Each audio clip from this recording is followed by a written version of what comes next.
And I would appreciate it, would like to see those statistics, but common sense might suggest that already a hard-pressed middle class might even have more of a burden trying to take care of parents who are not getting Social Security when they might need it.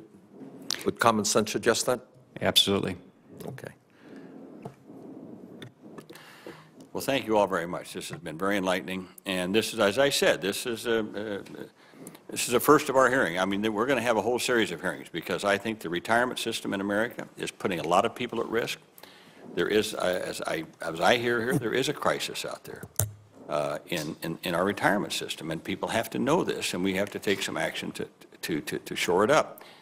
Mr. Vanderhee, you have some information you're going to get to us on the collective bargaining balance that I asked, and Mr. Eisenberg, you're going to give me some information on the if you raise the retirement age to 70, what the replacement rate, how far that would fall. Maybe Mr. Vanderhee, if you have that data too, what would happen to that replacement rate on that? And Ms. Miller, all I can say is that you're the face of America. You're the face of working America. So smile. Middle America. And you are, and these, if nothing else, it seems to me, you and the many millions of Americans out there who are making $20, $30, $40, $50, $60,000, we've got to shore up the retirement system for them. And the best retirement system and the most secure one that we have is Social Security, because that is backed by the full faith and credit of the United States government. I tell you, a lot of times when young people ask me, is Social Security going to be there when I retire, I ask them a question. I say, well, let me ask you this. When you're my age, will the United States of America exist? Do you believe that or not believe that? Oh, they believe that. Well, I said, if the United States of America exists, your Social Security will exist, because it's backed by the full faith and credit of the United States government. No other retirement system can say that. Mr. Chairman, if I could just conclude my remarks by saying, I think as we've heard this morning, and as I think most Americans know, there has been a war going on for many years against the middle class of this country, and that's why the middle class is disappearing. And I think these attacks on Social Security are part of that same effort by Wall Street and some other special interests now, who apparently are extremely unhappy that we have a federal program that has worked enormously successfully for the last 75 years, and they want to destroy it. And I think our job is to make sure that they do not succeed in that goal. Thank you very much, Mr. Chairman. Thank you. Thank you all panelists. Thank you. The committee will stand adjourned. Thank you all very much.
We have more live programming coming up for you today. White House spokesman Robert Gibbs will be briefing reporters today. It's set for 12:30 Eastern. We'll have that live for you when it gets underway. President Obama travels to Maryland today. He'll be campaigning for Governor Martin O'Malley, who's running for re-election. You can watch that live at 3:15 Eastern, also here on C-SPAN. A little bit later, the focus will be on the upcoming G20 summit and the role France will play as host of that meeting. From the Carnegie Endowment for International Peace. That'll start at 4:45 here live on C-SPAN.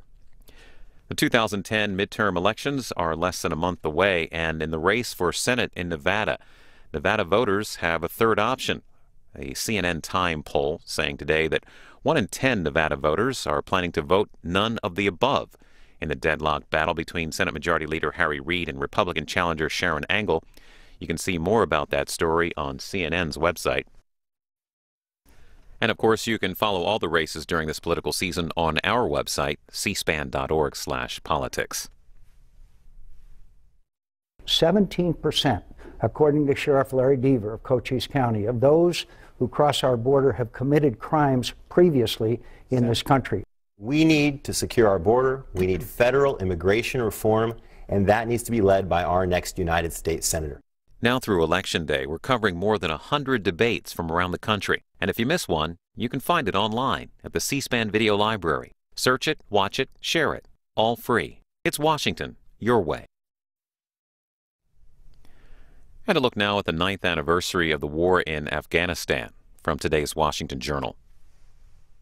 But now joining us from College Station, Texas, is the former ambassador to Pakistan, the former ambassador to Iraq, former State Department official for Near East Affairs during the Bush administration, et cetera, and current dean of the George Bush School of Government at Texas A&M, Ryan Crocker. Ambassador Crocker, thank you for being on the Washington Journal this morning.